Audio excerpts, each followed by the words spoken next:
এবার রাসূল বলেন ফজরের নামাজের পরে আর মাগরিবের নামাজের পরে কোনো মানুষ যদি 3 বার পড়ে সূরা ইখলাস, 3 বার পড়ে সূরা ফালাক, 3 বার পড়ে সূরা নাস, আল্লাহর নবী বলেন তাকফিকা মিন কুল্লি শাই, তোমার জন্য এই 3টা সূরা যথেষ্ট হয়ে গেল। যেই নামাজি পাঠ করিবে 3 বার 3 বার 3 কুল, সকাল সন্ধ্যায় পাঠ করিলে যথেষ্ট হবে 2 কুল। কুল মোট কয়টা? 2টা। কুল মোট 3টা আর কুল হলো 2টা।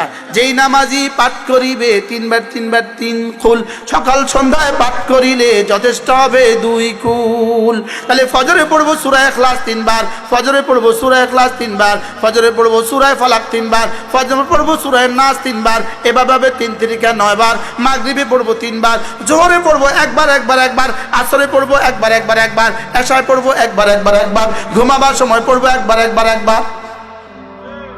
পড়বো তো ইনশাআল্লাহ। কবে থেকে পড়বেন? মৌতের পরে না মৌতের আগে? হ্যাঁ,